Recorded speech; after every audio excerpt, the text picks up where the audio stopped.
Hello, welcome to what I guess is episode 1 of Hamlin, the Talon Knight. We are playing, um, the glorious tales of Hamlin, the Talon Knight. We are playing Mythic Bastionland. And yeah, for this session today, I have become aware of the rules. I take everything back about this game being crunchy. There are some stuff to remember though. But in the episode 0, sort of the prepping session, we rolled up the characters. We rolled Sir Hamlin, Talon Knight, and the Talon Knight has a bird of prey companion, and we rolled a cave owl, and we named the cave owl Silver Moon. And he also Sir Hamlin has an old steed. We named that Casper, after me. And then we have his Sir Hamlin's squire, Oswald, and then his steed, which is a pony, and the pony's name is Mumbly. So this is sort of the company, the group. And yeah, let's just take a look at the you might notice that there is a map here on your... I did already make the map. I will get back to that. But anyways, let's take the character sheet up, because this is going to be a bit important if you can't remember what happened last time. So let me see if I can get it up. So if we look,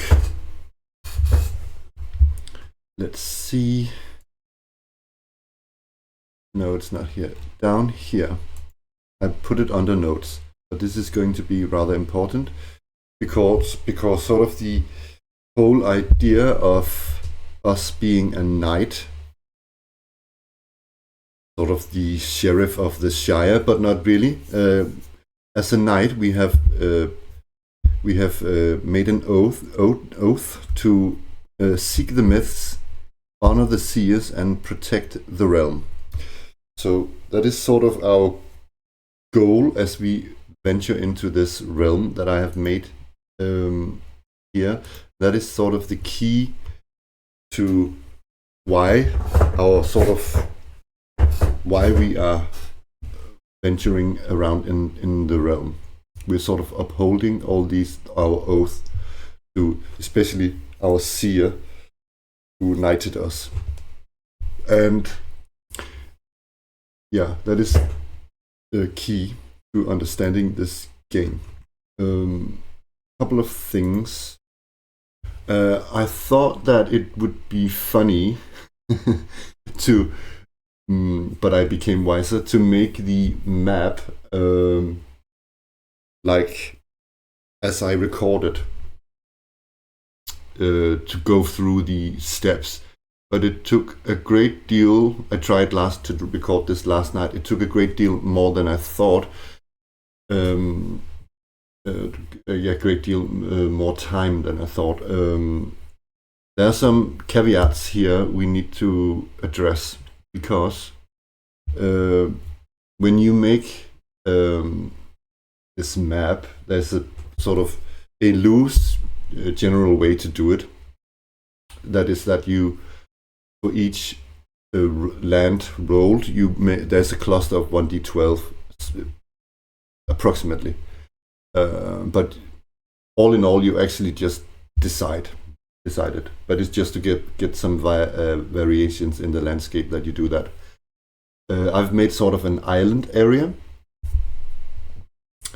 And let me get a page up here, see if I can find it. creating a realm. So here we go. Because we are both, when we're playing solo, we're both playing as the GM and the player. But one thing we know as the player is that there are 4 holdings, and they are sort of seats of power. We are aware of those holdings on the map, and I've named them. Let's see here. We have, let me get my map up so I can actually see it. We have sort of on the left side, we have where the seat of power is, like where the ruling knight is, and that is Castle Cloud Skull. That is sort of the silhouetted castle you can see there on the left. I don't know if I can I actually get a, yeah, here. And then I made a fortress down here. I haven't, it's just known as the fortress. It might have a name. And I used the sandbox generator to come up with names, by the way. And then we have Iron Dawn, also a name rolled from sandbox generator here. That is the walled town of the area. So this is a bigger town, not the city. We'll get into that much later, the stuff about the city. And then we have up here a tower. So I've left it purposely vague what the tower is. One thing though, down here we have a what is known as a landmark that I've made sort of visible, and that is a dwelling, because I thought it could be funny to start sort of in a village down here, in a dwelling. So I've also given that a name, and that is, I don't know, the first name I thought of was Beanpole. I don't know why. And when you make a map, you're going to place 6 myths around the map. So I had to do that, but I think there's one myth maybe I can remember where I put, the rest sort of scattered around. And normally you should not know where these myths are placed, but yeah, I cannot remember exactly where I placed them. So yeah, that's that. And then also I have to come up, because there are if you look at this page here under landmarks, you can see that there are dwellings, sanctums, monuments, hazards, curses, and ruins. Those are 6 different landmarks. And I've not put landmarks anywhere. So the idea that I have, because you're not supposed to know where they are, except Beanpole. You're not supposed to know where they are, and so I have to come up with an idea on a 12 by 12 hex grid. There are 144 hexes, and if you divide that by 5, you get 24, and if you say there are 4 of each of these 6, it's 24. So I thought that my initial thought was that when I come to a hex, I'm going to roll to see if there is a landmark. If I roll on a 1, I'm going to make it a 1 in 2 chance instead, because I don't know about my chances of actually rolling a 1. So we actually have to discover something. So if I roll a 1 or 2, there's a landmark. Then there's also the Sears Huts. Not Sears Huts. I've probably played too much. What is it called? That computer game, number 3 of them. I forgot it now. Yeah, I should say this is recorded really early morning, so my brain is not really working yet. But hopefully enough we can actually play. So the Sears Sanctums. Yeah, so there should be, there's also 4 of these. I did place those, I think. Now I'm getting, one sec, I might need to check that, one sec. So I did check the map, and I've actually, what I've done, because I said before we're going to roll the landmarks, I did actually delete the Sears Sanctums. So we're just going to roll them as we go. on the fly. But yeah, I guess we're sort of good to go. Yeah. So one other caveat that when I started the idea I had about this game, I didn't think of the game as being what it actually is, because this role-playing game is quite different, which is a good thing than many other role-playing games, because the exploration and the map is much more important than any other game. And you're learning as you travel around. The whole idea of the game is that you're learning about the myths and the land as you travel around, and you sort of, when you unravel the land and the myths, you sort of gain knowledge to be able to better to sort of make decisions in the game. So it's sort of, so another thing that is around that is that because it's not like a game where you have a wandering monster list. You don't have a monster list and then you roll and you have an encounter with a monster. You have an encounter with you have an omens and myths that could lead to dangers and encounters, but it's much more built into the map. So let's say, for instance, I've omen 3 of some myth where I meet something that I have to battle, come in combat with. That is the monster, sort of, or the or the difficulty that you meet. It can be many different things, but the thing here is that the way I see it, I only run into sort of fights if it's alongside a myth. So it's much more part of the myth and the story of the land here. So yeah, but I'm thinking that maybe, for instance, if we find what is called a ruin, that we could have I have an idea to make a small map. So there's a way to generate sites in the book, but I find it a bit sort of unimmersive the way it's made, and so I'm thinking of making my own idea. It's sort of the same. They use sort of the same idea in Mausritter, where you build a small sort of adventure site.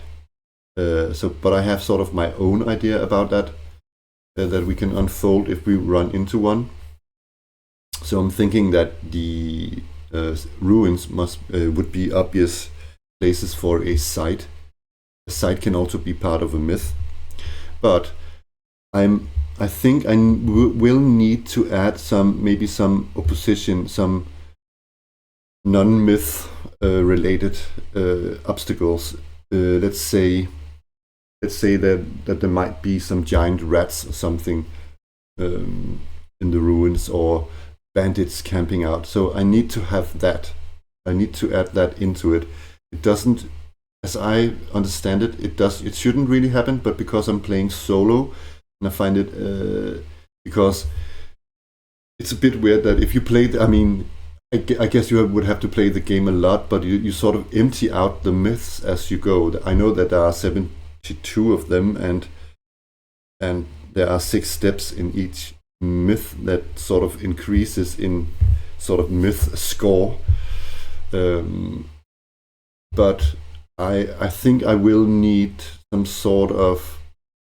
I'm not going to plant anything like mythical. I don't know if giant rats is part of one of the myths, or I do need to plant some obstacles that could be something we have to fight, I guess. So, but it's not really a part of the game. But I think I will need that. I should say we could of course run into humans. It's mostly that sort of are in our way as an obstacle. I don't know if you. I hope you understand what it is I'm saying. So it's sort of we have to make some decisions here. I guess because we're playing solo. So let me just remove that.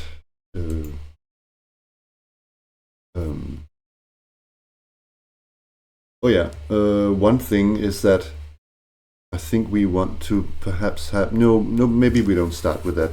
You can have this sort of remedy on you that is sort of that can heal the party.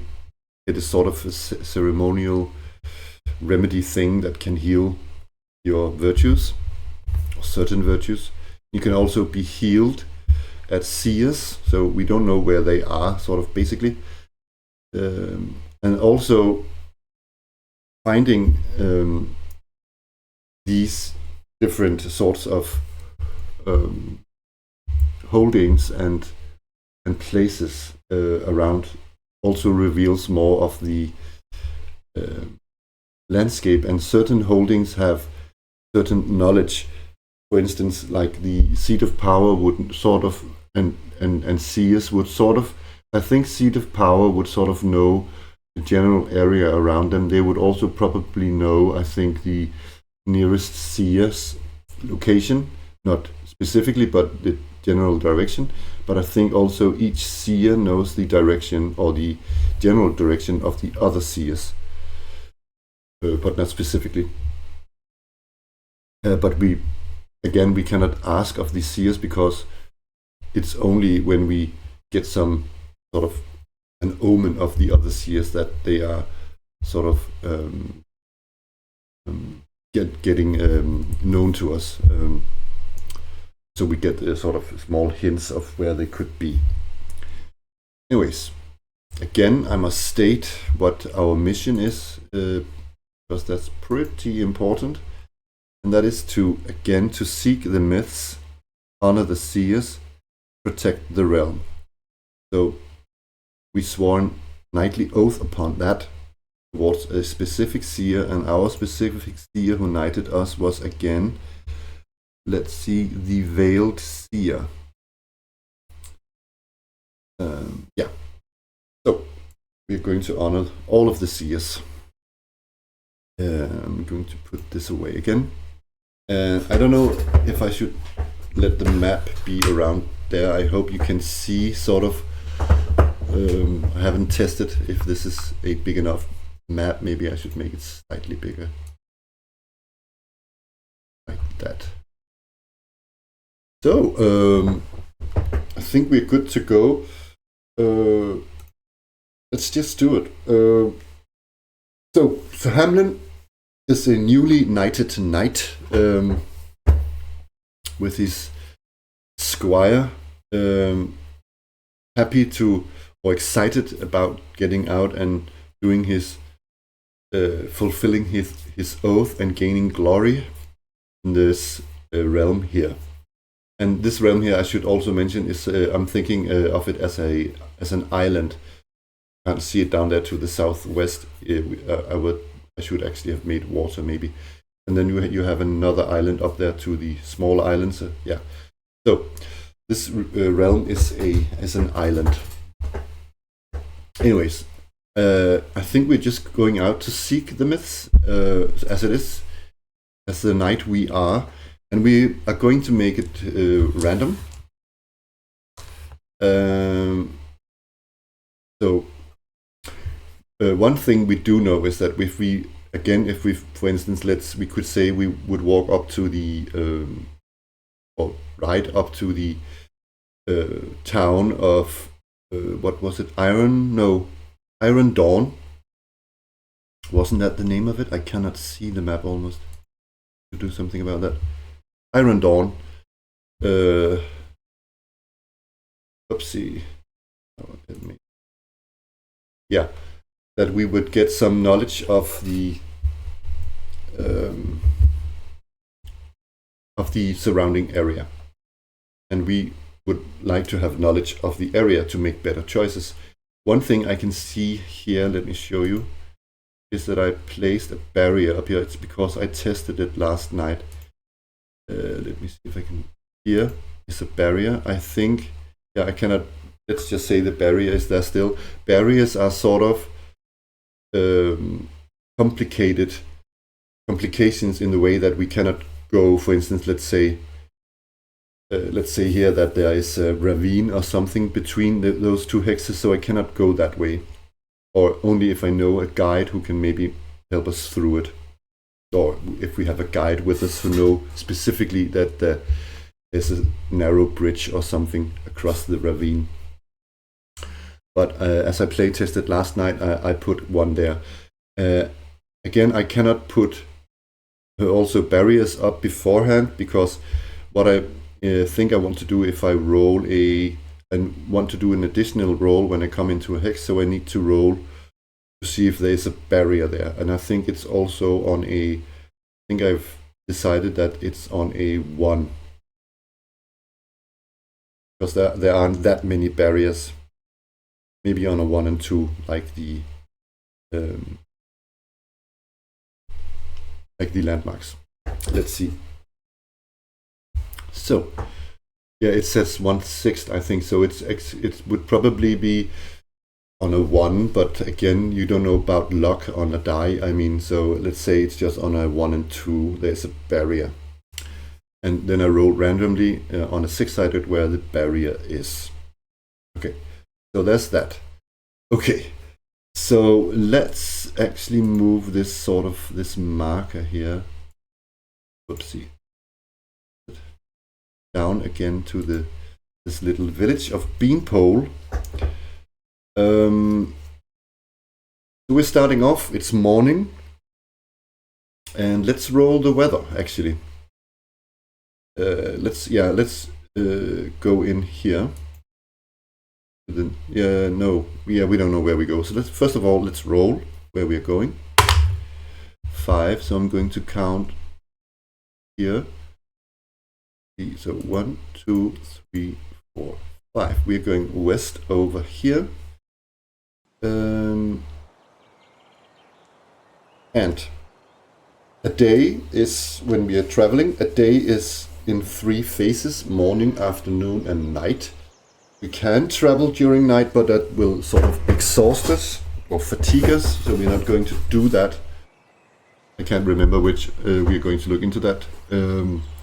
And we lose some vigor. We don't want to do that. But, so at the end of each phase, so we're using the whole morning to travel into that hex. And so we're going to roll a wilderness roll. But also, before we do that, I want to do some rolling on some tables in the book to generate sort of some sparks. So we get some, let me see, where are the sparks? Yeah, we already know that it's sort of a very, it's a wood, but it's sort of, some of the trees are dead, I guess. It's sort of old, and maybe some of the trees are sick. So let's have a look at the sky. What does the sky sort of, just to get some sparks here and some descriptions. So the blue die is column 1, and I'm rolling on 12 D12 tables, and you roll 2 dice to get some sparks. The blue die is the first column, and if we look up at the sky, it's sort of pink, and it swells. I'm not quite sure what that is, but I can look it up. Oh yeah, okay, I actually did know the word. So it's actually sort of, I don't know, like swollen, feels swollen, and we are walking in the dead. So it's large, pinkish.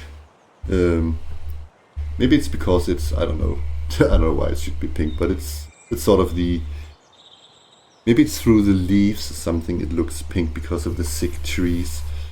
Let me do some further spark rolls here, actually. The weather. What is the weather like as we travel here in the morning? 8 and 6. It's solid. Humidity. Okay. The flora, we already know sort of that. We don't really need to roll that. What about the fauna?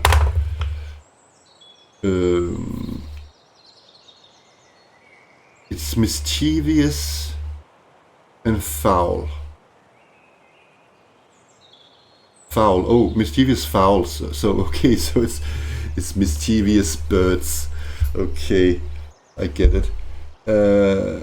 Foul. So it's, I don't know. Is it pheasants? sort of like, you know, when they sort of fly up and they. I don't know what you. Have you ever tried walking sort of the underforest and you suddenly get surprised by a pheasant? I cannot say that sound, but it's, I don't know. I'm going to ask, is there, the oracle, is there some sort of feature here? No, there's not. Not really. Any wonders or otherworldly? I don't think so here. So let's roll actually the exploration die, the wilderness roll. So this is at the end of the morning. You're going to roll a 6-sided. So let's see here. I rolled a 2. Encounter nearest omen from the nearest myth. Okay. So the nearest, I need to check where the nearest omen to here, or nearest myth is. So I'm going to pause the video while I do that, so I don't show anything. Let's, one sec. So I've checked it, and I, as the GM, I'm putting my GM cap on, knows that is the myth of the bull.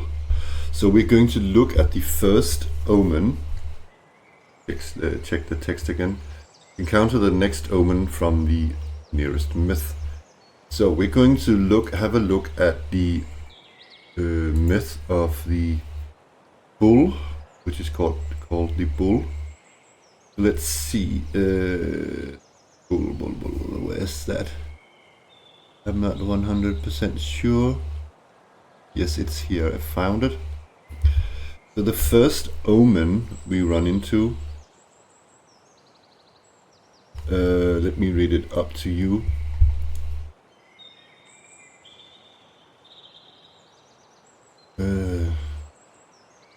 Okay. In the forest, we come by some leaf-covered acolytes parade. Leaf-covered acolytes parade a newly born green bull, declaring a blessing on the realm. They are taking him to a secret location for safekeeping. So,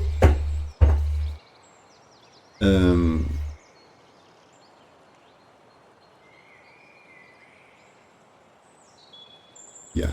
So I think what we're going to do is, as an honorable knight, is that I will. I'm going to seek the myths. So what I'm going to do, first off, we're going to let ourselves know to these acolytes,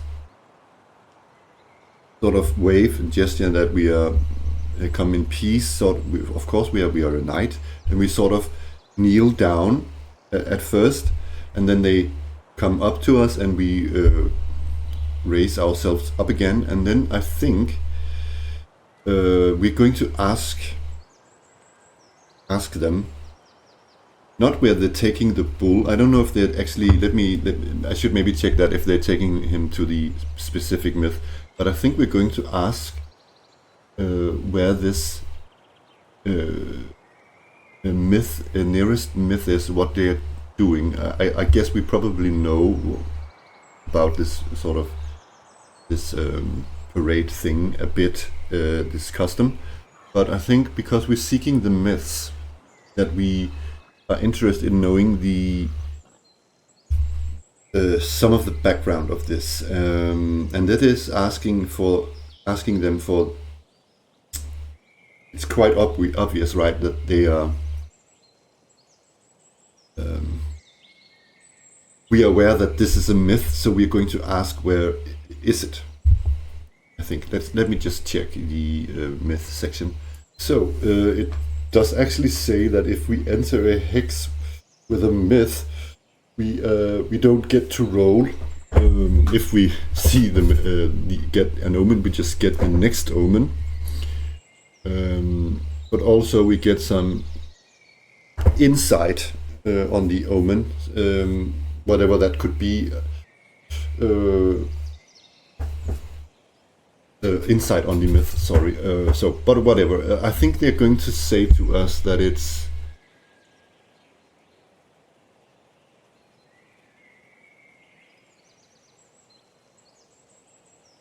when we've been speaking of myths, they're not necessarily sort of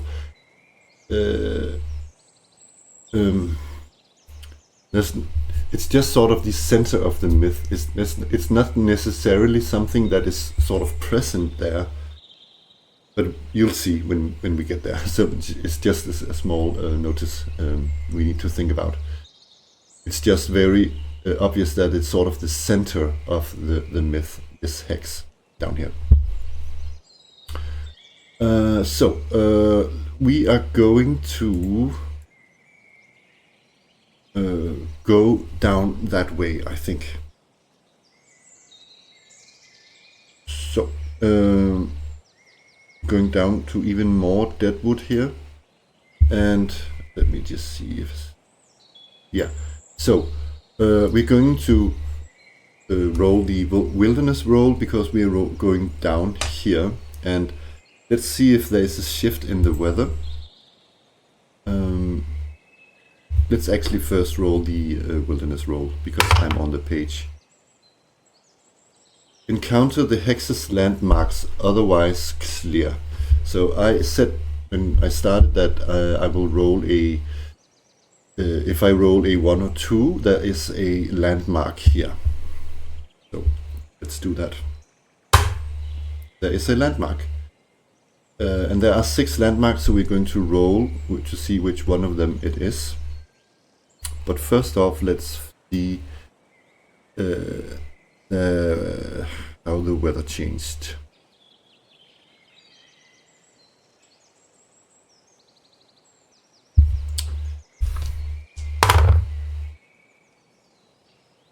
Fleeting gusts. Okay. Is there a feature here? There's not.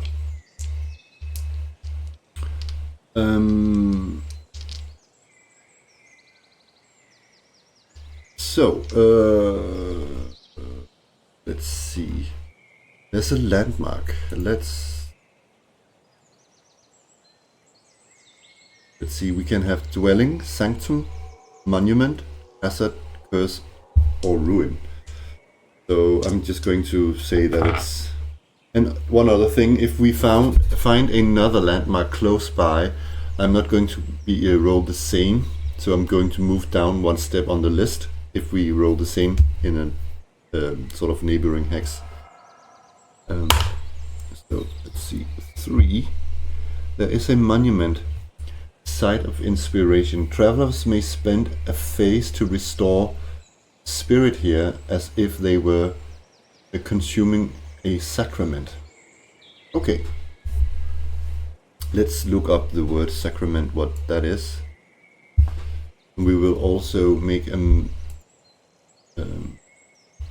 note on the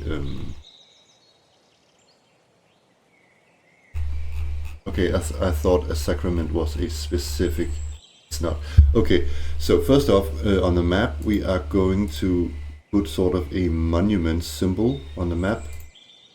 so we know it's there, and then label it. I'm going to label it landmark, and oops, I can't spell.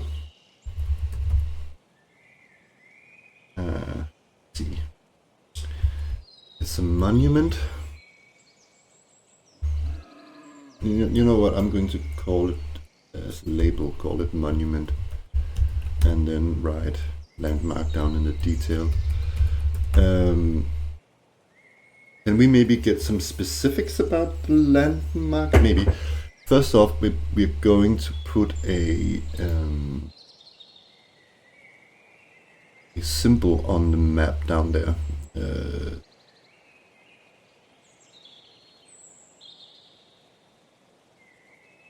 Something that looks a bit like a... Oh yeah, maybe if we knew what sort of monument it was, we can put...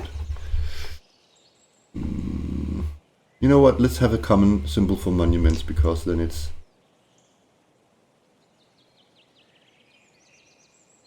Monument, what could that be? Maybe this sort of standing stone thingy here. Let's put it down here. Okay. So we are not low on spirit, so it's just nice to know that it's there. So now we have to camp for the night, and the next wilderness roll is made during night. So let's see. Travel. Yeah.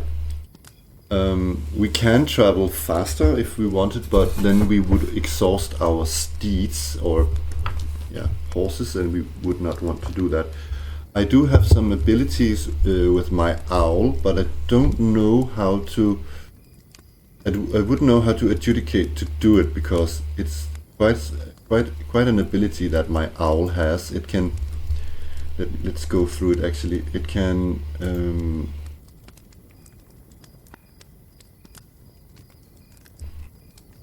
our owl can...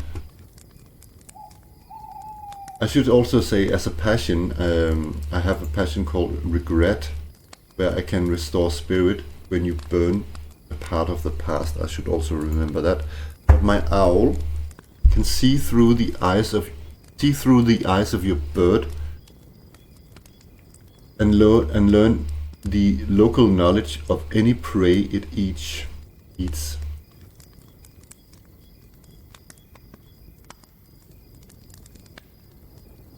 So I'm thinking that it's a sort of twofold ability. Or what? I don't know. I don't know how to judge this. So if I send my... Let's say, I don't know how far the reach of my owl is. If I could send it into, for instance, the next hex. I have to think about that. So let's not spend any more time on that now. Let's keep going. Yeah, we need to do the wilderness roll for the night.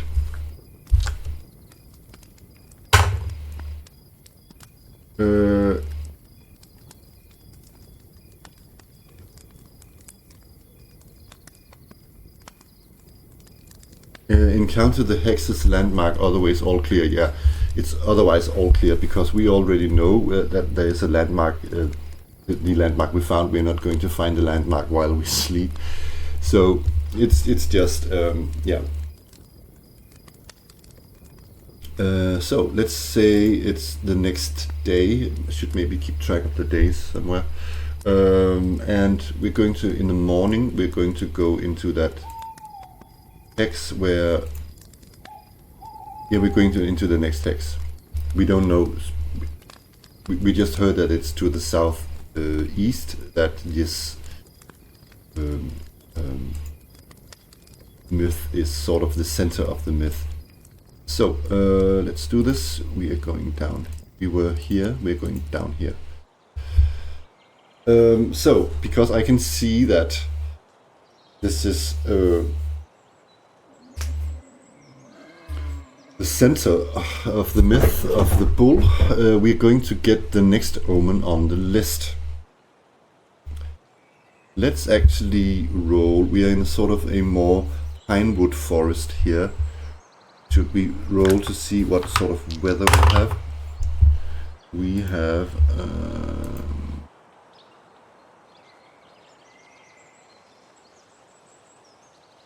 the fleeting dust, and the sky looks fiery and pillars. I don't know. Pillars are fiery pillars. I don't know. It sounds weird.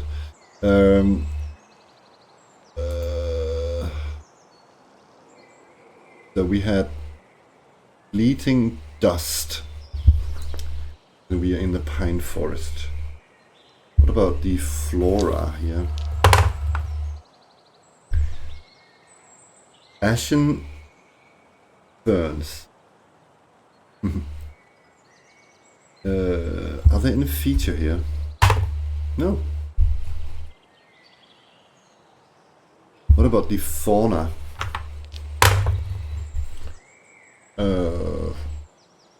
Enlightening hawks. Enlightening hawks.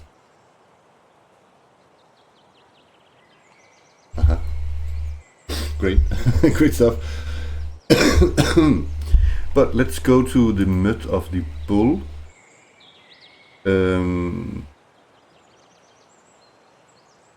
Find it. The bull, omen number 2.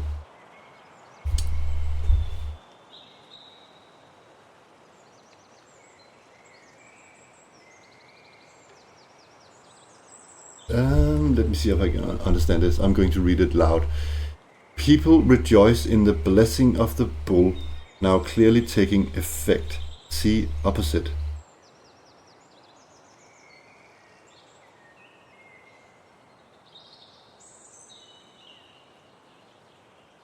I guess that there's this little blessing of the bull table.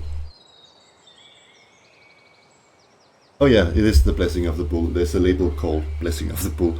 So there are some people here. I get the gist that there are some people here,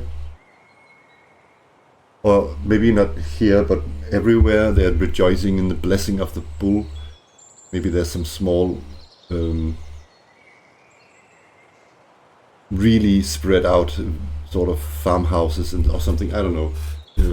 Where they celebrate this, and we can see what is going to happen here. First off, I don't know, have we witnessed this? Yeah, okay, let me say it after.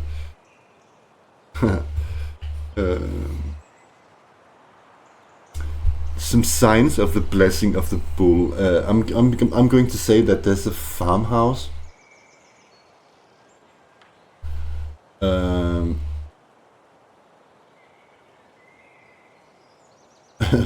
And everybody he comes out of this farmhouse and says, "Oh, I've had this heavenly dream," and the weather and the weather's just perfect. It's a sign. It's the blessing of the bull.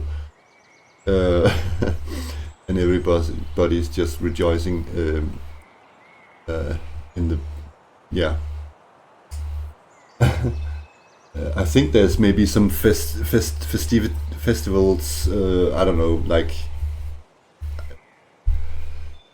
maybe we meet some happy people on the way to celebrate the blessing of the bull, and they all talk about, "Oh, have you seen the signs of the bull?" Yeah. So that's that. So yeah. Maybe let's walk around here to see if we find because we're seeking the myth, right? So I don't know where we are going. Let's just make it random from here.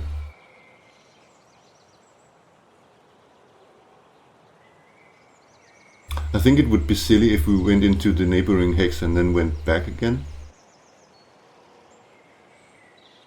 Okay. that is the caveat of this playing it solo, I guess. Okay, so anyways, I'm going. Which way are we going? So let's say one into a new hex, I guess. So let's see, 1, 2, 3. So we're going eastwards into some river-like swamp area. So let's see, we are going over here. And so this is the afternoon, and we are... Oh, one thing, I guess we should still roll to see if we have...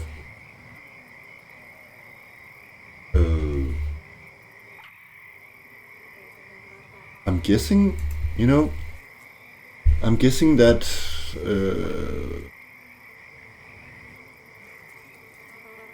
could there be a landmark as well? It's a bit... Or something else? Probably not. No, they can't. So, okay, we are walking over here. It's afternoon. We are... What about the weather?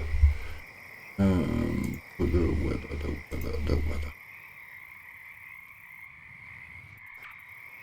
Solid sunlight. Great. It's a perfect. It's a sign of the blessing of the bull. And the sky looks slate. It's a slate glow.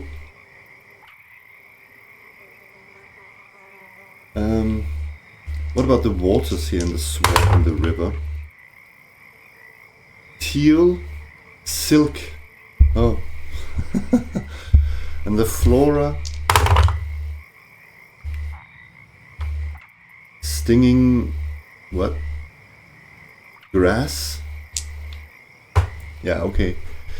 The fauna is deceitful and feline. What?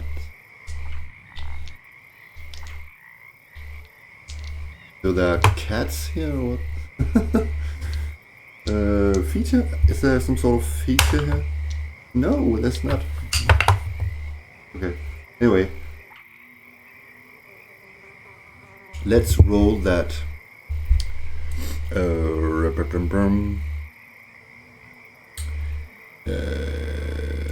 Let's roll travel. Wilderness roll. Where did it go? I lost it. Sec. Here we go. Encounter the hex's landmark, otherwise clear. So, do we have a landmark here? We do not. So it's sort of clear. There might be one. We just haven't seen it.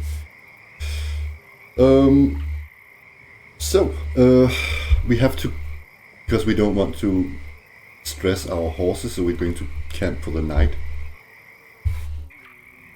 We roll again. 5. I think that's the same.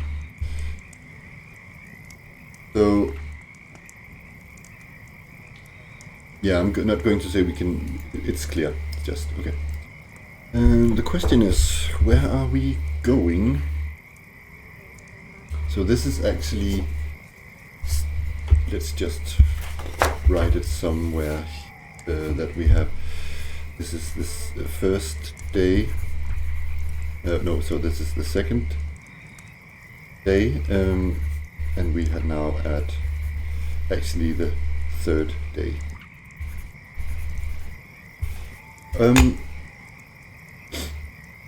So we are going to which way are we going? So let's say we could go southwest, southeast, east, or yeah. So 1, 2, 3. Show you what I mean. We haven't been here. here, here, here, and here. So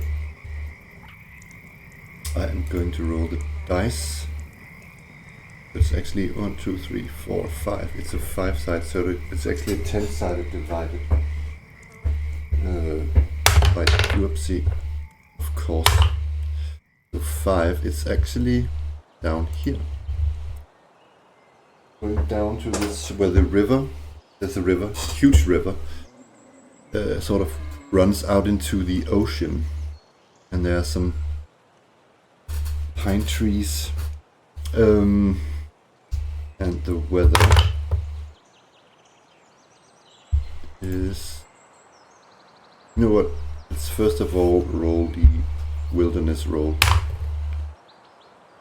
We encounter the next omen of the nearest myth, and that is still of the bull. So, what is the weather like though? Just a quick weather roll. Abundant of thunder. Abundant of thunder. Okay, I'm going to say that it's sort of in a nearby hex, maybe, or a bit away. You can see the thunder clouds and yeah. What does the sky look like? The sky is violet. Ooh, yeah. And swirl. Okay. Creepy. It's thundering. And an ominous vibe here. And we're going to get omen number 3 of the bull. Because we're seeking the myths. Is this actually... Oh, no, it's not. I thought it was maybe alphabetical. I was looking in the PDF. Myths, the bull. Omen number 3.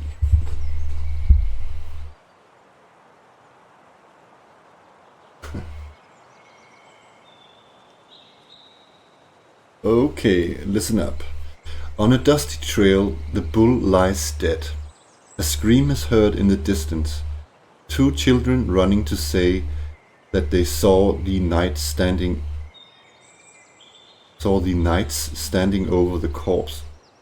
The blessings of the bull are lost. So I interrupt this recording because I played this omen out differently. I even went to omen 4 because I thought when it said knights plural that it was, I don't know, some other knights. And it has dawned on me that the knights mentioned in the sentence are us.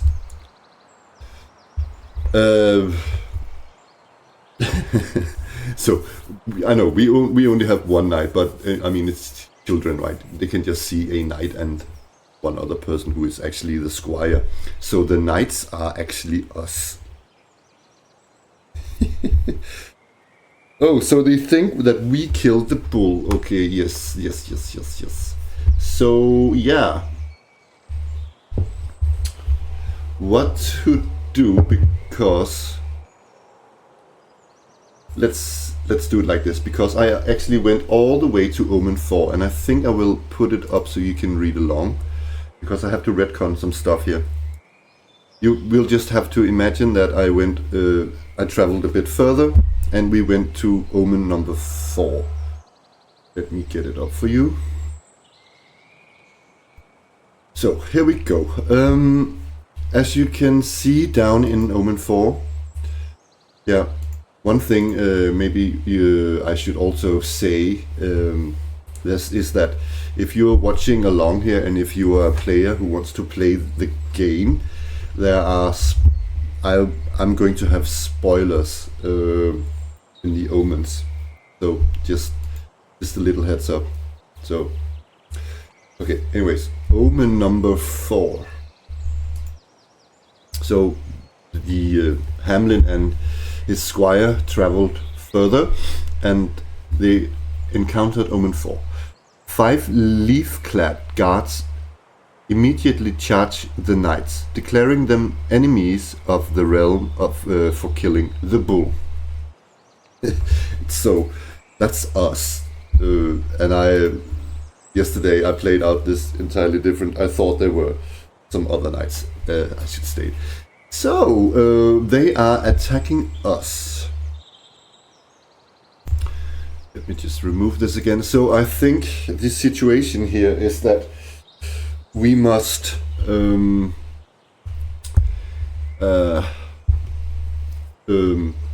try and stop them from attacking us. Sort of say to them that it's not us. Sort of convince them, stop them, and we would never do such a thing to the realm. And first of all, I think we need to look at the character sheet because a couple of things. They're charging us, sort of, right? Let's see. Oh no, I need to find the myth again. Need to be sure of this. The bull.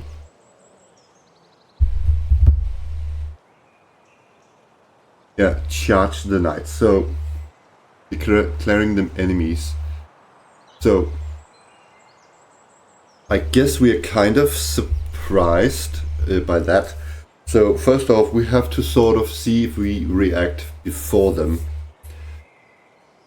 And I think that the leaf guards are also men of honor. So if we just simply sort of put our hands in the air and not grasp our weapons, but can we make that? So we sort of signal that we it's not us. Don't kill us. It's somebody else's doing, right? We have to say that. And I think I need a roll to see if we can get some words in between the attackers. So that is going to be a spirit roll. That is the charm of the tongue and the fierce heart. So Hamlin's let me see, spirit is his strongest virtue. So he is going to roll a 20-sided die and hopefully roll under. Haha! Oh, the story twists and turns. I did not.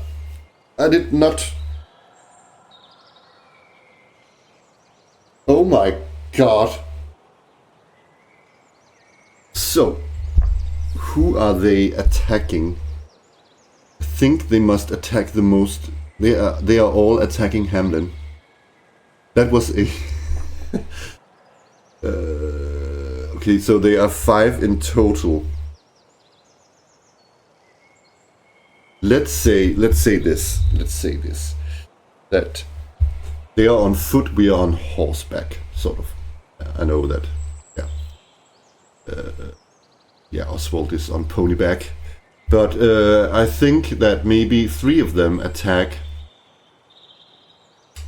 Hamlin, including Sol as their leader, because we got a leader name there as well. And 2 of them are attacking Oswald, our poor squire.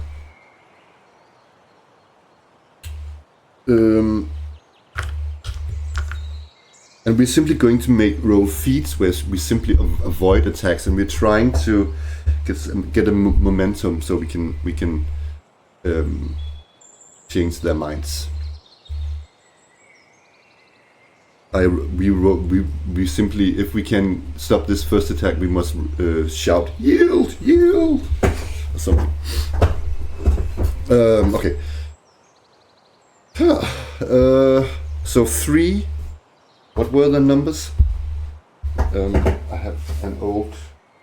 Oh yeah, shit. So I have the numbers of the leaf guards here. Okay, so let's take the attack against Hamlin first. So it's, I said 3, so 3d10, actually sorry, 4, because Solas's great wisdom is 2d10. Okay. So wow, that's a lot. That's 4d10s. Do I have some? Yeah, I think I have.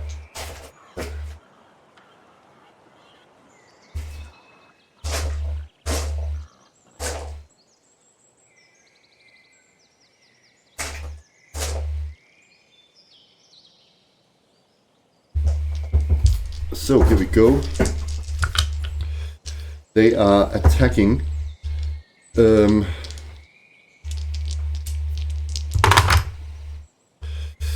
Okay, that is bad. That is relatively high in every one of them.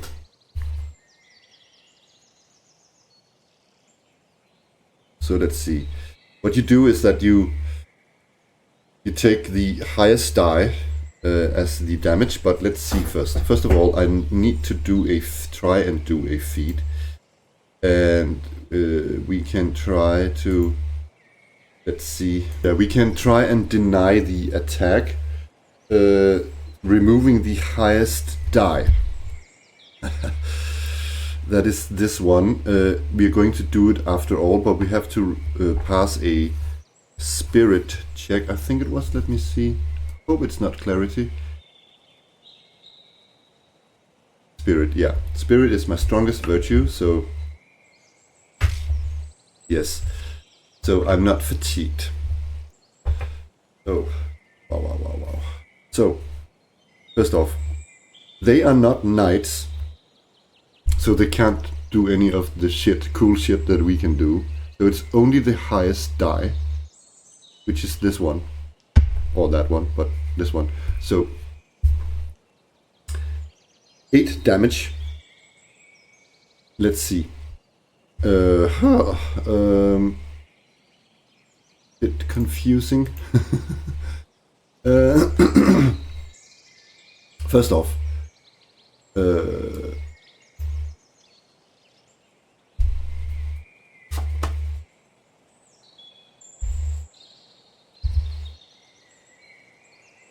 yeah, first off, my armor. I have 2 in armor. So that goes away first. We're down to 6. Secondly, I have 6 in guard. And when you come down to 0 exactly, you will receive a scar. So I have 0 out of 6 guard. Okay. Oh. I'm going to get a scar here. Let's see how epic. Let's see if I can find it. Scars. Oh dear. Take the die that caused the scar and roll it again, consulting the table below for the specific scar caused. Virtue loss through scars is not damage, though cannot mortally wound or slay the victim. Scars are only gained through real deadly combat, not training or bloodless duels. Okay, so I'm going to take the d10 and roll it. I rolled a 5, rupture. Innards pierced and compressed, lose 2d6 vigor. Ouch. Oh my god, that is... so I have to read that again, that top bit. So, take the die, blah blah blah, roll it again, consult. Virtue loss through scars is not damage, though cannot mortally wound, slay the victim.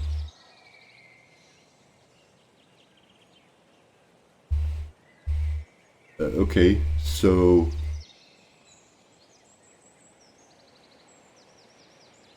Okay, I'm a bit confused. So does is my, for a time being. Am I just losing? That is harsh. Am I just losing the like permanently? What the fuck? Sorry language. What the hell? Is this permanent?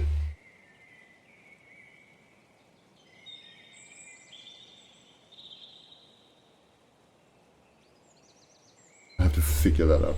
Oh yes, I just did some googling and it seems it's permanent.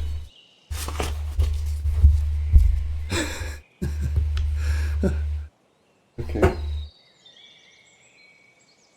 I didn't even do this. I didn't even do this.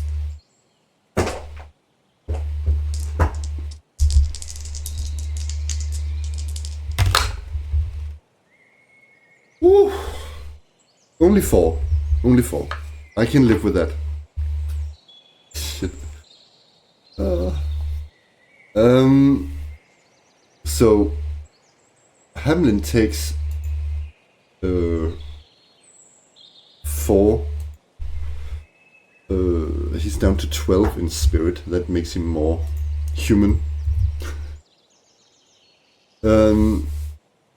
Now to the attack of Oswald. So there are 2 leaf-clad guards that attacks Hamlin. Let's see. Oh my god. He cannot. He doesn't have the awesome knife abilities. Shit. That is bad. So we're taking the highest die, which is 10.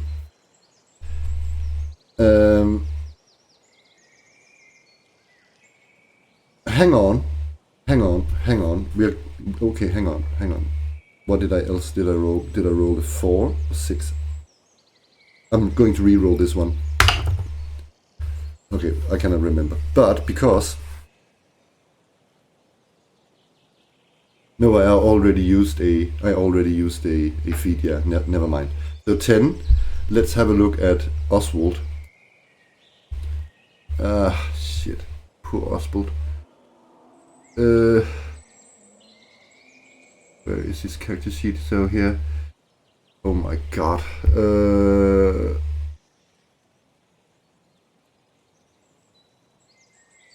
He has guard 2 and no armor. So 2 goes off, so it's down to 8. He's taking 8 damage. So he's down to 2. Oh my god. So he's okay. Let's go back up to the rules upon that, because that is something else different entirely. So I should say we're going down to damage. Let's see if I can find it. Just damage.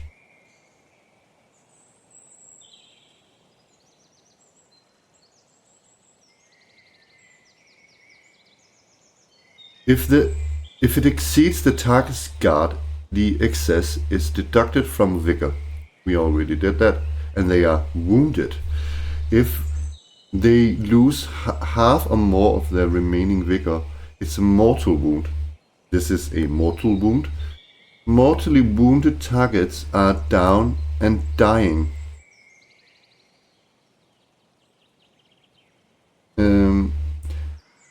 They die if left untended for an hour, but can be patched up in a few moments.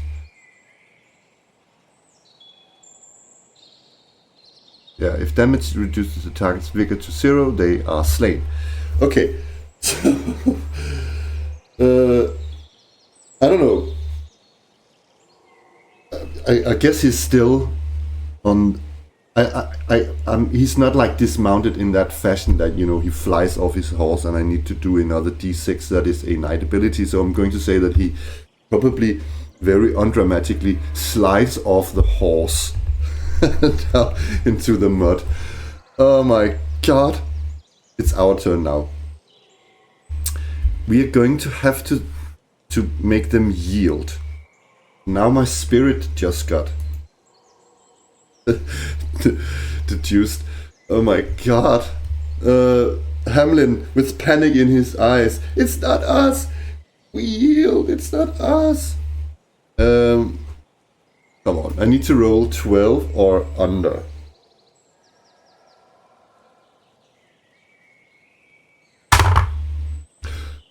Oh, thank God for that. I'm going to say that sort of really unwillingly they stop their attacks. And I think they rush up to us because we just lift our hands, you know, up in the air. We and climb carefully down from our steed, but Oswald is of course on the ground, and they're picking him up, and I think they're going to tie us up, tie our hands with ropes, and take us back to some sort of encampment they have, and bring our steeds along, of course. And I should also say that I think that Silver Moon is perched on a branch somewhere because he flew off because I didn't include him. And he's of course following with his keen eyes, staying out of trouble. So I think we're going to have to go to a sort of new scene now, where we come to the Leaf-clad Guards encampment, or whatever it is they have. One sec. So I've changed my mind. We're not going to change scene immediately, because what I did was that I read ahead in the Omen, and we have a complication here, because the omens are sort of made in a way that it increases in threat, and it's sort of there's a story to the omen. But I guess because you cannot know as the GM if the players does something else. So I have, as the creative GM, I have to interpret or make it somehow different. And the most reasonable thing here to do would say that if we get the map back up, where is the map? Okay, so the problem here is that we could encounter, let's say, if the encampment was over, one second, over to the right, somewhere, like here, for instance. What is happening?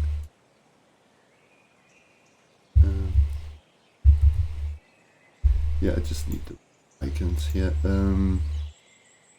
If the map was, let's say, over here, and we would travel to here and here, we would have a chance to encounter 2 more omens. But the problem is that the mechanics of the game, because I know that I previously had to that there's another omen, or sorry, another myth nearby, which is then going to be the closest, and we're not going to, yeah, but okay, then we can say that, yeah, let's scratch that. I know that was it somewhere here? Yeah, here is the sort of where the myth has its spring, its source. That's a mechanic thing in the game. So, but we've already traveled through there. So, in reality, we are not presented by a new omen. So, but I think the most reasonable thing would be that the encampment of the leaf-clad guards, or the leaf-clad acolytes, would be back there. So what I'm going to do is I'm going to say that we travel back here, and we are now prisoners of the leaf-clad guards. and I think I cannot remember if it was morning or afternoon, but let's just say it's afternoon here, and that we encounter omen number 5. That is the only reasonable thing I can come up with. So I'm not going to roll, I'm just going to play this out. And omen number 5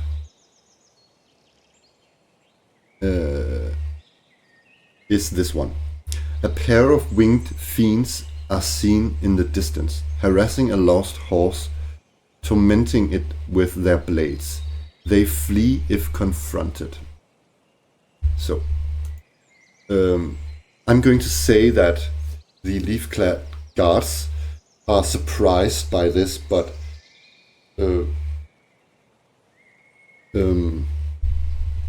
maybe they do not necessarily think that, oh, it's perhaps these fiends instead.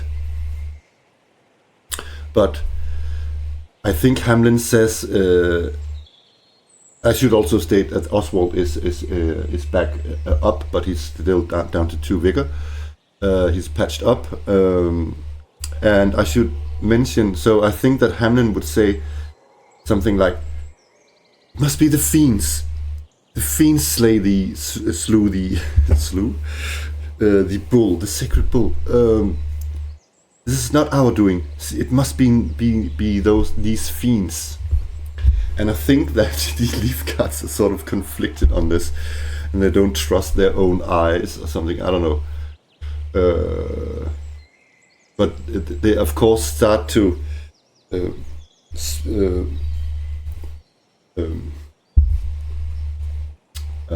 what's that called in English? Yeah, they're beginning to think that maybe it's not the knights who has killed the sacred bull.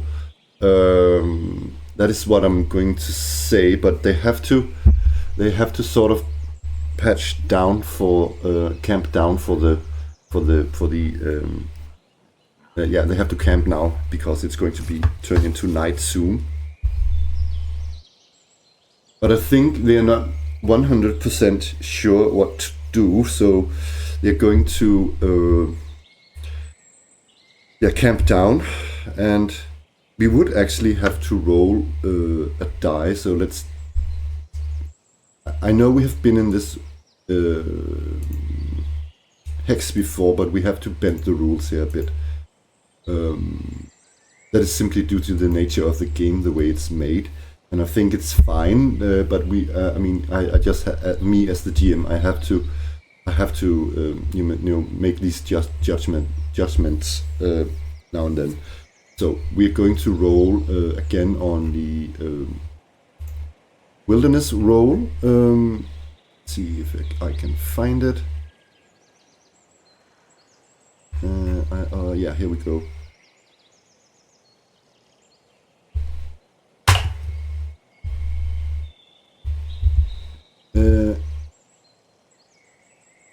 Encounter the hex's landmark, otherwise clear. Let's see, did that have a landmark? We're sleeping, so I'm not going to say that it has a landmark. One other thing that I've been thinking about, I think I mentioned it early in the video, that I think I want to have some sort of way to also meet other beasts that are not necessarily related to the myths, like an encounter roll. I think I need that, else it gets too much emphasis on the myths. I acknowledge that mechanic, but I think it's really weird that you can't really meet any other beasts other than what is related to the myth. So I have to think about that. Anyways, so nothing really happened during night, and we now travel in the morning into this hex, sort of the epicenter of the myth. And I'm going to say, normally I guess you wouldn't again like activate an omen, but this is because of this situation. I'm going to do this differently and say that the last omen or curse. So let's get down to it.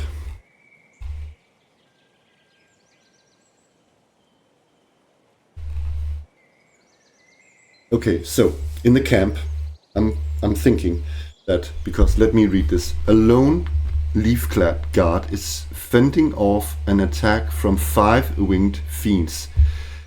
Emboldened by their numbers. If the guard survives, he vouches for the knight's innocence. Okay, so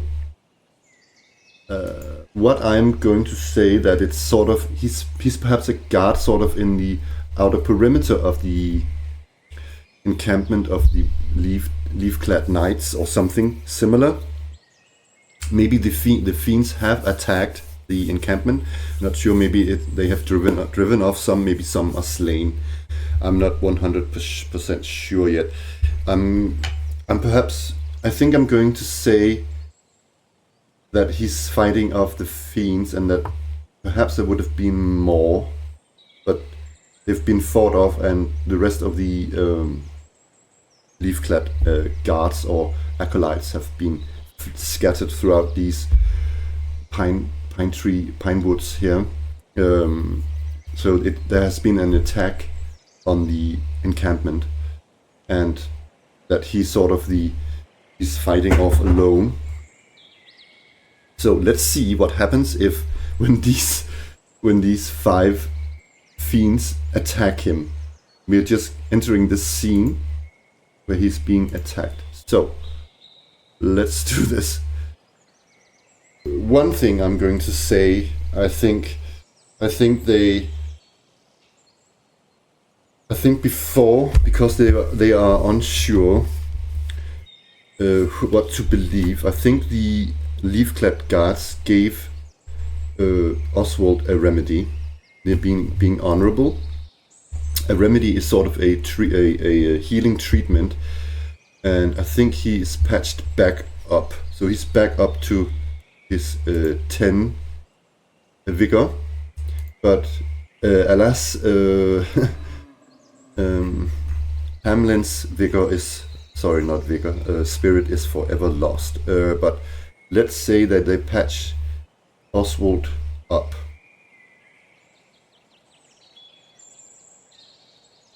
So he's back up to 10 out of 10.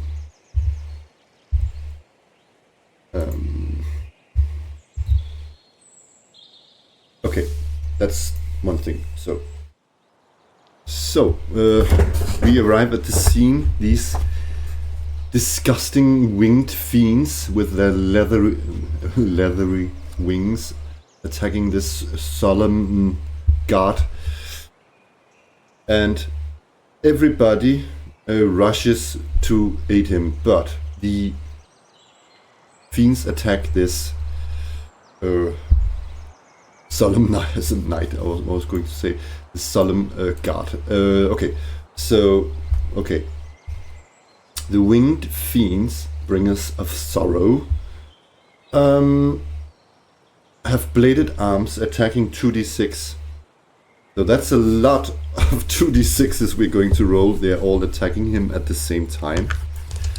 So I'm going to get some Yahtzee dice out here.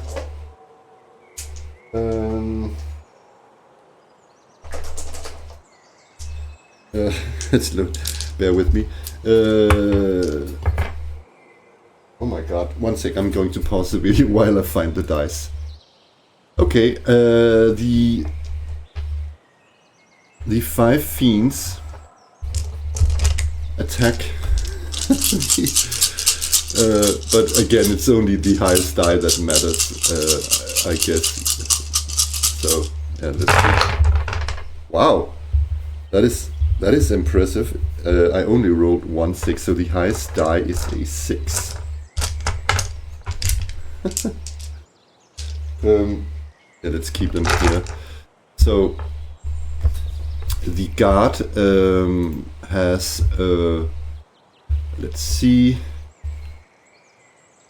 armor 2. The 2 points goes off first. We're down to 4. And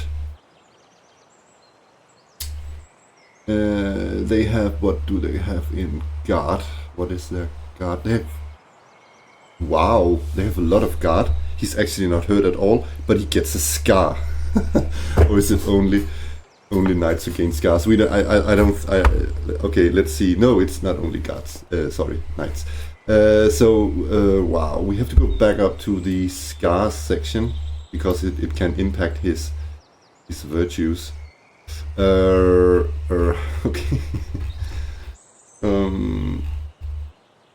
They are really clad in heavy armor. Where did the rules go?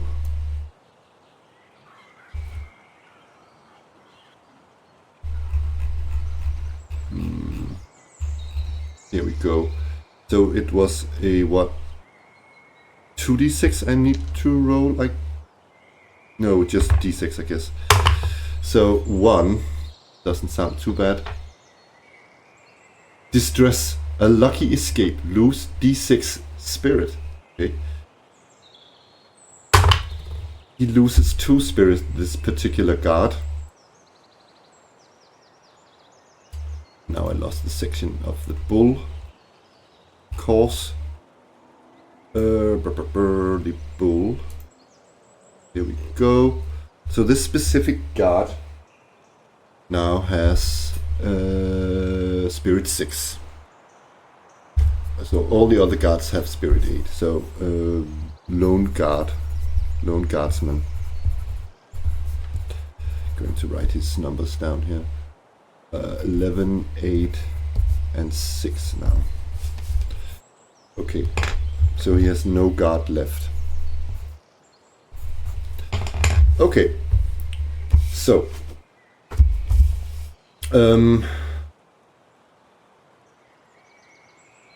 I guess we simply charge these fiends, and let's say that. Let's say that. How are we going to do that? I think we're going to do it like in 2 groups. Our group first, and everybody attacks. How are we going to do this? We have. Let's see. Let's make an. We need an overview of this fight. So we have 5 other guards. One including Solus. And us, we are also who can do damage. We are 3 who can do damage. I guess let's just say that we're no longer tied up. Okay, let's say it like this. We're going to say shout to Solus, because I think they have taken our weapons. Give us our arms back. We help you fight these fiends. And Solus, being quick of mind, sort of tosses them over. So I'm going to say, oh, they sort of do all this stuff instead of attacking. So they arm our Knight Hamlin and Oswald.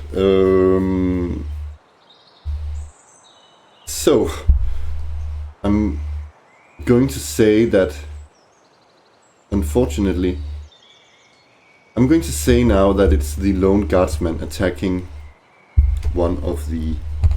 This is a bit complicated fight. One of the fiends. He has D10.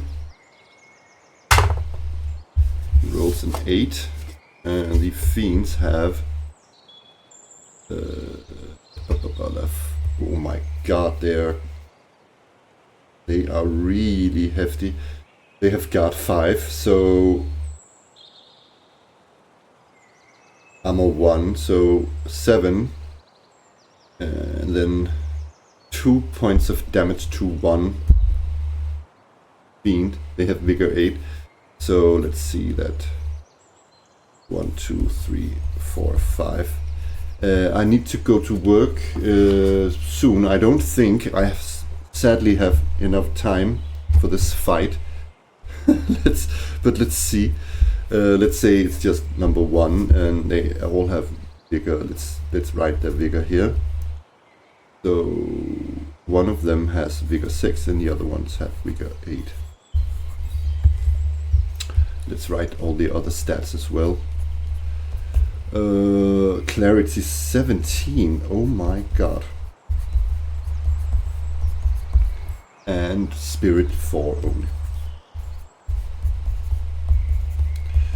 So he hurt one of the fiends, and now I guess it's the fiends. Or you know what? Maybe let's say, I don't know if the other guardsmen. Let's say that they attack a fiend each. Let's say that they had time because it was only Solus who gave us our arms back, our weapons back. Let's say that. So they can attack these 4 other fiends. So let's just have guard the 4 guards, 4 of them, and they have D10 as well. That is a reroll in length between. So same deal. Guard number 1 injures a fiend. Let's see. So, yeah. In reality now, what happens is that... Okay, so...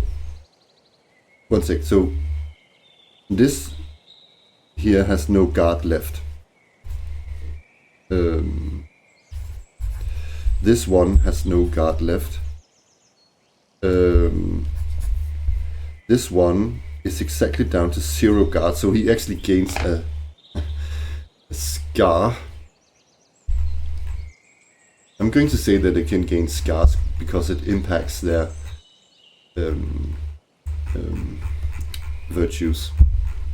It's a little bit clumsy because this fight is... I could probably have run this another way. I'm not sure. I'm quite new to the game, so I don't know if I could have used warfare. I haven't looked into those rules yet. I could also just have like made it more story. Like I don't know. Let's see. It was a D10.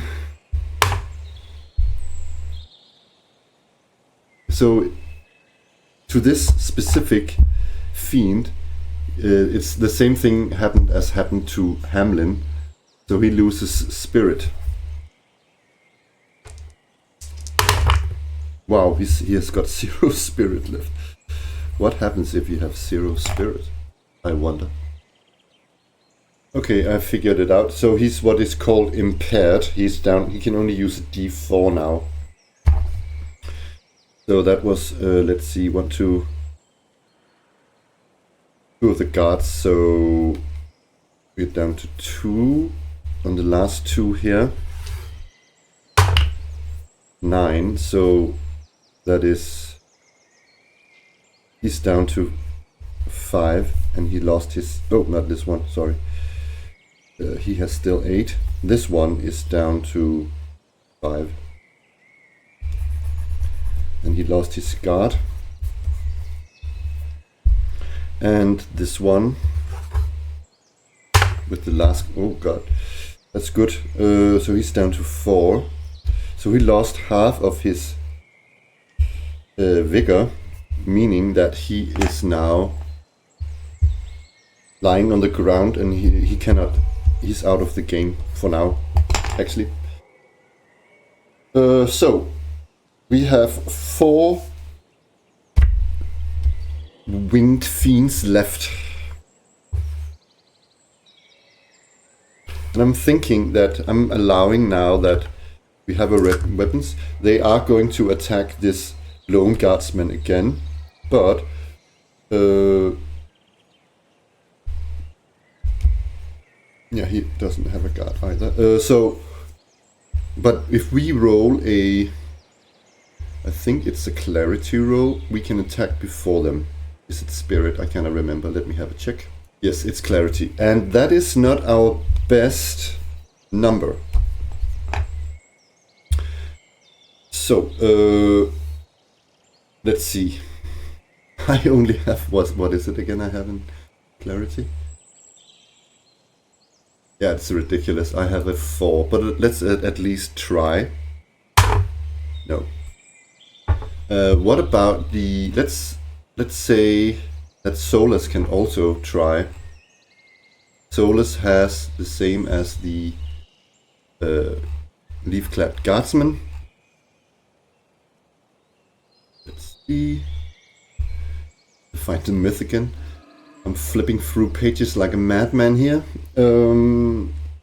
Clarity 8. Can Solus make an attack? Yes, he can actually.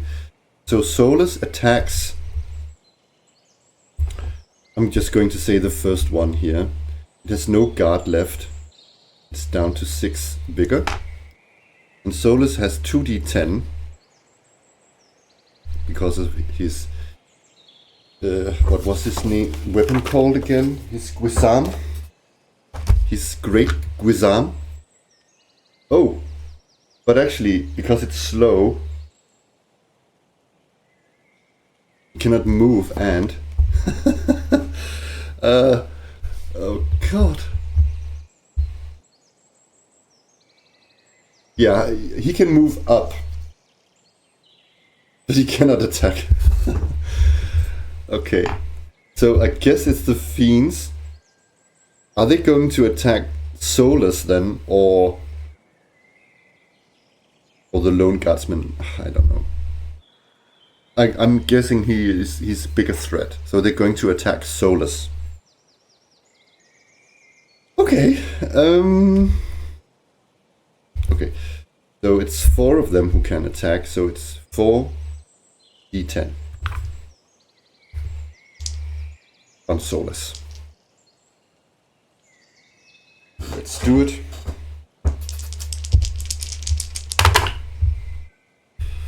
Okay. So it's the highest die. Let's remove these. 9. Solus has 4 in armor. So we are down to 5. And his guard is... His guard is also 4. No, they only have armor class 2. Armor class, I keep calling it armor class. Armor 2, so it's actually down to 7. And... he has 4 in guard, so let's take 4 of that. That is 3, so he takes 3 points of damage to his vigor. He has vigor 11, so let's write Solus somewhere. Vigor, did I say 8? Okay, so now I guess it's the guardsman, the lone guardsman. No, yeah, what is going to happen now? It's actually, let's say actually that it's the 4 guards, and they're attacking whatever Solus is attacking. So they join forces on this poor fellow here. They're attacking the same one. So it's 4d10. The 9 is the best here. Is that 6? Oh, it's a 9. It's a 9. Okay. So he has no guard left. He has 4 in armor.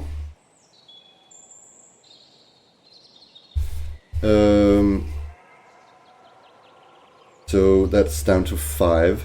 So he takes 5 damage. He's down to 1, meaning he can no longer, because he lost a lot of. So he's down and bleeding out. Now it's us. Let's just jump. Let's all jump this one. So, number 2 here. So, what do we have? We have, I wrote that somewhere. Oh my god, where did I put it? Let's have a look at the character sheet. We're all attacking that same guy, so it's a D8 plus a D6 plus a D4. And we are going to try and smite. So I added D12. What did I say? D4 for the owl. I'm sending the owl in as well. Just in case it can do something. And D10 and a D12 and a D6. Right? No, it wasn't a D10, it was a D8, right? Yeah, it's a D8, sorry. So we are going to attack this one guy with this.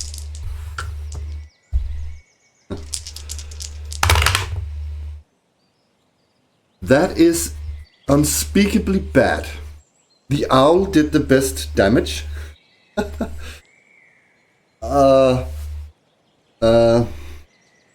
But the armor, that was really bad actually. And I have to roll a, what is it? Let's see. This is so bad. I cannot remember what it is. I need to roll a save against something. I need to have that little note somewhere, like the combat detail somewhere. Smite. Yeah, I know that, but yeah, try to smite. Save versus vigor. Okay. What is my vigor? I did not. So Hamlin is fatigued. Arrgh. We did not even hurt him. Okay, so new round. The fiends attack. Soulless again, I'm going to say. And he lost his... Did he lose all his guard? I can't. I think so. I think so. So three fiends are attacking Soulless. Bad. He has armor 2. He takes 8 points of damage. That is actually really, really bad because Soulless dies.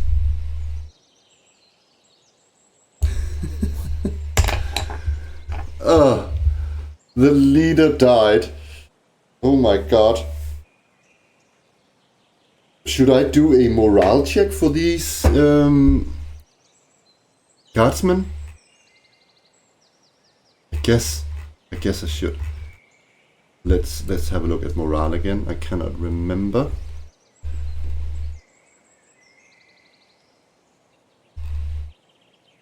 Yeah.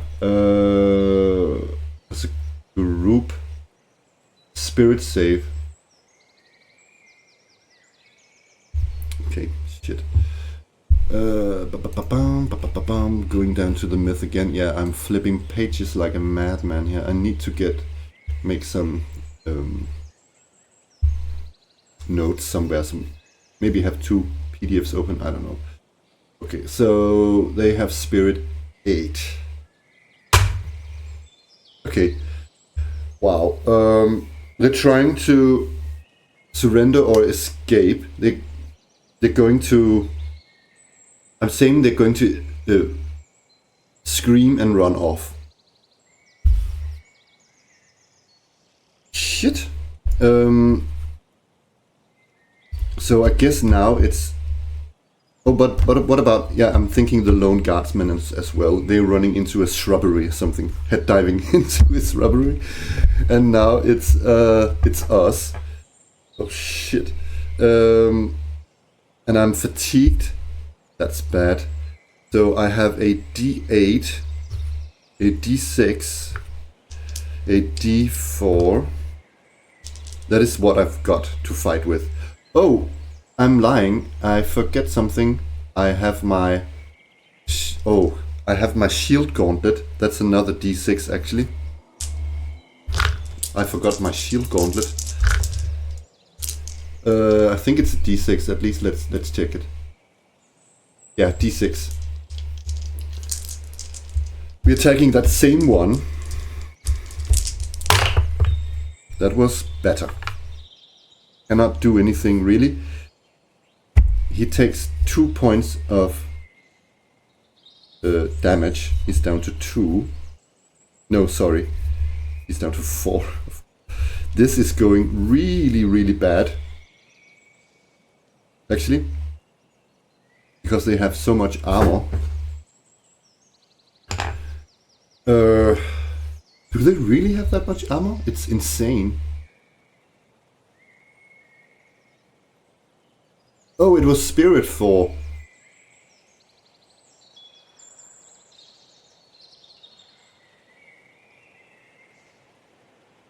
I think I also forgot to attack with the Fiends before, didn't I? They rolled 2d6. Oh, sorry, there's so much going on in this fight that I lost. I simply lost the... lost the... what do you call it? I lost track of everything here. So, they only have 1 in armor. So that's actually 5. He's also out of the game. He's not dead, but he's lying on the ground. Shit, I'm doing this wrong. Sorry. I don't know what I rolled before. I think I rolled accidentally that they rolled d10s. Yeah, I did. The Fiends, they should have rolled 2d6 each. However, I'm going to... So it's the Fiends now attacking... Who are they attacking? I guess they're attacking Hamlin. So 2 Fiends are attacking Hamlin. I need to roll the right dice. Sorry for... It's a bit confusing. That was a really good roll because highest die is 3 and he has armor 2 and guard 6. So he doesn't take any damage. He's just down to 5 because his guard has gone back up after the previous fight. Doesn't take any damage.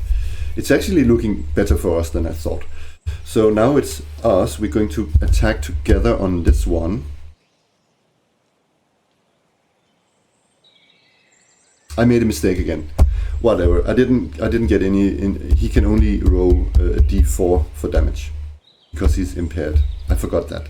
Oh my god. There's so much to keep track of. This is the second time I'm playing the game, I should say. Oh wow. So it's us against the same guy, this guy. So we have a d6, a d8, another d6 and a d4 because of Silver Moon. And they had again, I think it was armor 2, right?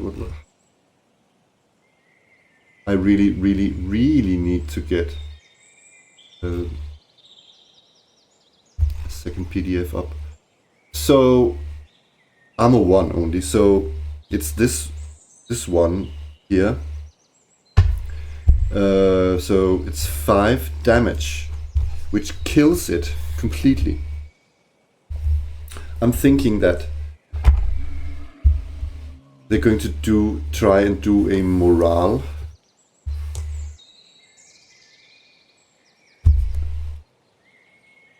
Let's have a look at morale again, because let's see, there's something I need to check about morale.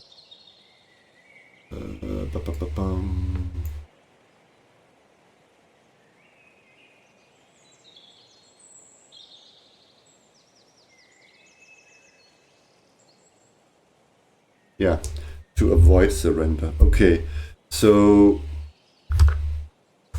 he's going to check to see if he avoids surrender.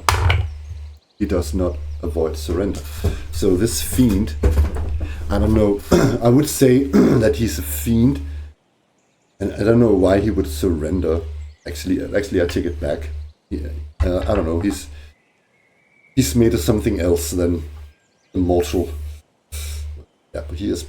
Yes, he is mortal. Anyway, you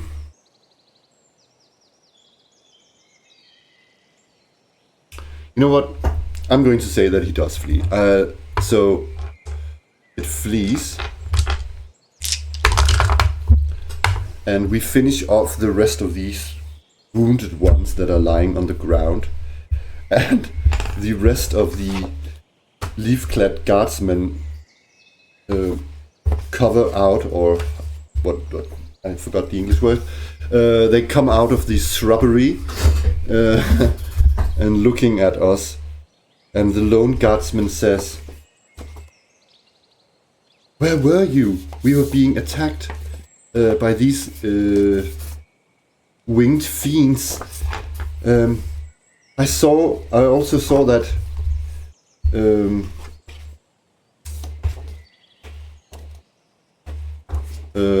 I don't know how he could have seen that, but he's saying he was out on patrol or something, and I saw that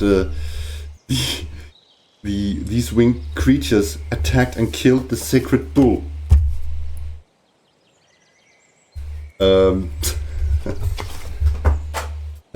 So, okay, and the other remaining guardsmen looks astonished and look at that dead leader Solus, who's lying dead on the ground, and they look up at the knights, and then I think one of them starts crying, and they're really sad of their wrongdoing, and both their sacred bull is dead and now their leader as well, and they accuse the innocent knight for this tragic happening, for this tragic, what do you call it? I don't know, not English. For this, this tragedy actually, and now they see what has happened. They realize that, like, they realize that they accused the wrong persons, and now see what that led to. That the leader is dead, the encampment is attacked, the bull is dead. So they're really full of sorrow now. And I guess that it's also the nature of these winged fiends is that they spread sorrow, and they really, in that sense, both succeeded because they slew? Is it called slew? The sacred bull, and also killed their leader. So they really spread their sorrow. That is really sad, but alas, I have to go off to work, so I have to end it here. Let's end it where they go back and gather